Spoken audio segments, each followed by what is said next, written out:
לפני שאני אתחיל במדריך, חשוב לי להבהיר שאנחנו נתעסק היום בחלקים רגישים. שימוש בכוח שלא לצורך עלול להוביל לשבירה של חלק רגיש. תהיו מודעים לסיכון שאתם לוקחים על עצמכם במידה ואתם בוחרים לעשות את הפעולה הזאת בעצמכם. לינק לרכישת המשחה הטרמית שאני משתמש בה נמצא בתיאור הסרטון. בשביל להחליף משחה טרמית במחשב נצטרך להיעזר בנייר סופג בשביל להסיר את המשחה הטרמית שיש לנו על המחשב. איזופרופול אלכוהול, כל אלכוהול בין 90 עד 99% אלכוהול. המחשב שיש לי כל כך ישן שמאוד התקשיתי לסובב את הרגליים של גוף הקירור, ולכן נעזרתי בצוות הזה בשביל לסובב ולשלוף את הרגליים של גוף הקירור, ואתם סביר להניח תצליחו בלי להשתמש בזה. שלב ראשון, ננתק את כבל החשמל של המאוורר מהחיבור שלו. זה קורה על ידי שליפה. יש פה את המגרעת הזאת שנתפסת בפלסטיק הזה כאן. ניגש לשחרור עצמו. החצים שעל הרגליות מסמנות את הכיוון שנצטרך לסובב בשביל לשחרר את הרגל מהלוח M. אני אשחרר עכשיו על ידי סיבוב לכיוון החץ.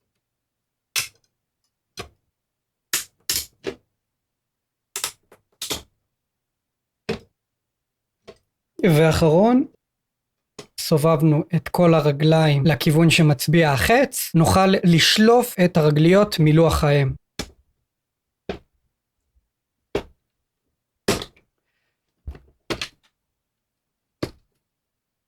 זה יבש לגמרי. אלכוהול 99%, נשים קצת על נייר סופג, בעדינות לנקות את המעבד.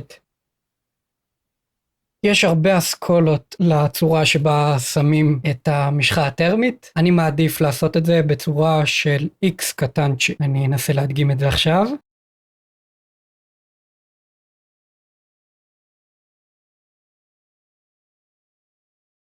אפשר גם לנקות את גוף הקירור.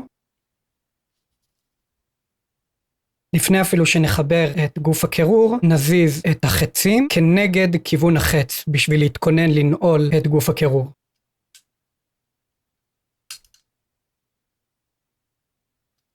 בשלב הזה קריטי מאוד שבכל אחד מזוג הרגליים האלה נעבור ונצמיד אותם. זה החלק שהכי נוטה להישבר כשאנחנו מנסים להלביש את גוף הקירור והם לא נכנסים לחורים שבלוח M, אז אנחנו פשוט מרחיבים אותם והם נשברים. אז חשוב מאוד שאנחנו נעבור על כל אחד מזוג הרגליים ונצמיד אותם כמה שאפשר בשביל שהם לא יישברו. שכל הרגליים עם החצים נגד הכיוון שהם מצביעים עליו. אנחנו נוכל להושיב בעדינות את גוף הקירור, ננסה לשים את זה כמה שיותר קרוב לחורים.